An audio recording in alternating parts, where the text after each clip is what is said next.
Hi everybody, welcome back to ActivityBox Training. Today's video we're going to be showing you how you can change price of your bookings. So if you need to give your guests a discount or you need to increase the price for whatever reason, this video is going to show you how to do it. As always, log in to the ActivityBox Training site, the address is on your screen now, and practice what we're showing you in this video before you actually go onto the live site.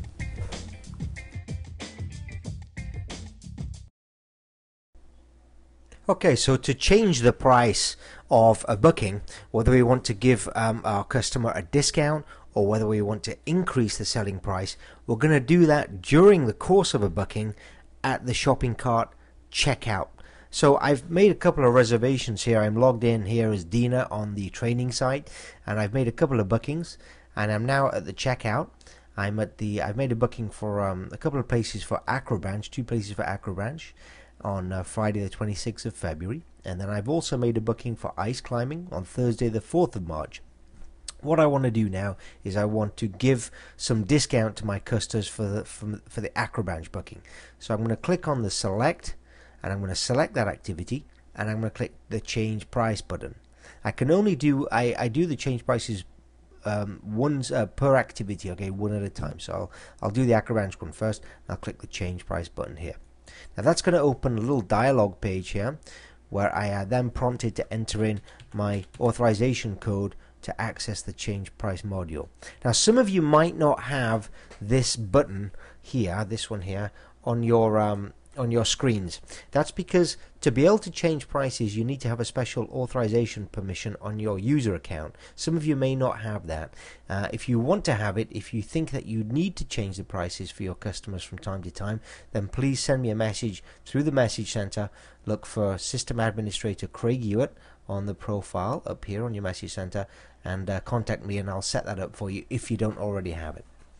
Okay, so now I'm actually in the change price page. I've entered in my authorization code. Step number 2, I have to enter in a reason why I'm changing these prices. Now, obviously I'm doing a training video, but in your case, if you're on the live system and you're changing a price, you need to enter in details why you're doing it, because in 6 months' time, when you've forgotten completely about this booking, and we look back at reports and we want to know why did somebody do a price override, then you put in the comments here, and then it's obvious we can read what happened. Okay, so down at the bottom here, step 3, we can see the booking types that we have pending for this reservation. And what I'm able to do is I can change the customer's price here one at a time. So let's say I want to give this guy pretty much a 50% discount. I want to give him a $20 ticket versus a $39. I'm going to just enter in $20 here. Automatically updates the total amount here. Now I can choose just to change individual tickets one at a time if I want. If I'm only discounting maybe 1 out of 2 tickets, that's the way I do it. Or if I want to give a discount to everybody, I will just enter it in here at the top level, in this top box here, and that will apply this new price to all the tickets. If instead of changing it by a dollar amount, I'm just going to click reset here, it'll take us back to the normal original price. Instead of putting a dollar amount in, if I want to increase an amount by a percentage, say give somebody a 10% discount, then I can just enter in minus 10% here. And sorry, if I want to give somebody an increase, I can put 10% in there, and it will then automatically increase the amount by a percentage amount. If I want to give somebody a free activity, I will just enter in 0. And you can see what's happening dynamically. These columns to the right, which is the operator's net cost, they're staying static, but the gross profit, which is the difference between how much we pay the operator for this activity and the amount that we charge the customer, dynamically changes depending on what the price is. So something to be careful about is that if you are discounting activities or giving away free activities sometimes to your guests, you have to consider what happens to the gross profit. So let me show you here. If I just click reset to go back to the original prices, the normal price is $39.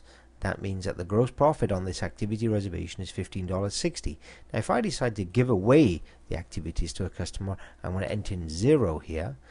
We're in a situation now where the gross profit is actually minus $62.40. So we're losing $62.40, and somebody obviously has to pay for that. And how it works is that if you're a reseller that earns commission, any discounts that you apply to any of your bookings, they will be reflected on your commission report.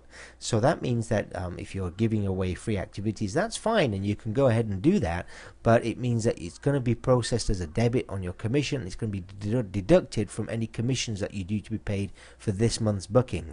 Now you just got to be careful, because if you're giving away too much discount, more discount than you're actually earning in commissions, then you will end up with a situation where you will not be getting a commission check at the end of each month. You'll be actually getting an invoice to pay, because you will be owing more money than you're actually due to be paid in commissions.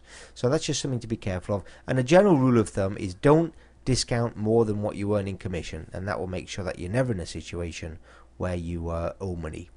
The final piece of functionality I want to show you on here is, again, if you are being authorized by the operator to give a discount to the customer, and the operator is happy to pay towards that discount, then you could select this little I'll click reset here. You can select this little box here called auto affect operator's net cost.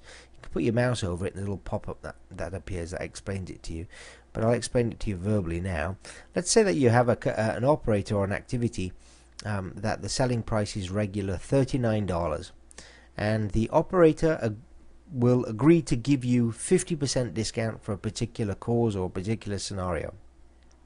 What you're able to do now is select this box here, and you can now enter in the new selling price. Actually, I'll apply this to the new amount, so like a 50% discount, and it will then, ActivityBox will automatically adjust the operator's net cost at the same commission ratio, so that you're giving 50% discount, but so is the operator, and it does that automatically. So that keeps then the gross profit in the same commission ratios for you. A little bit complicated, but again, you don't really need to know. You won't be using that too much. That you will only use this box here, and you will only change the operator's net costs here if you have permission directly from the operator to do so. Otherwise, don't touch it. Okay, so I'll just change this price here. We'll just do I'll just do a discount. I'll give the customer a $20 ticket versus $39, and I'll now click apply, and that will automatically update the amount that we're going to be charging the customer in his shopping cart. So we can return now to the shopping cart. It does this all automatically for you, and you'll see ActivityBox updates the total amount due, and we can see here that I have a price change on the Acrobench. Now let's say that I want to remove the price change. I've done something wrong, I made a mistake, or I decide not to give the customer that discount. I can click on the price change link here.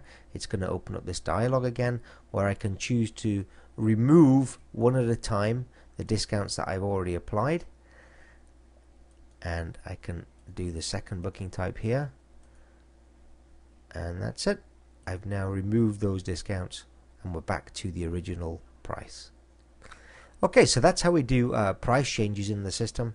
Again, just as a recap, if you don't have this change price button on your shopping cart page, you can contact me through the message center on your profile page and request of that, and depending on your reseller and your scenario, I can grant you access to that functionality if you wish. Now, as always, please log into the training site, make some bookings, get yourself to the shopping cart page, which is halfway through the booking process here, and then practice making change prices so you get used to this functionality.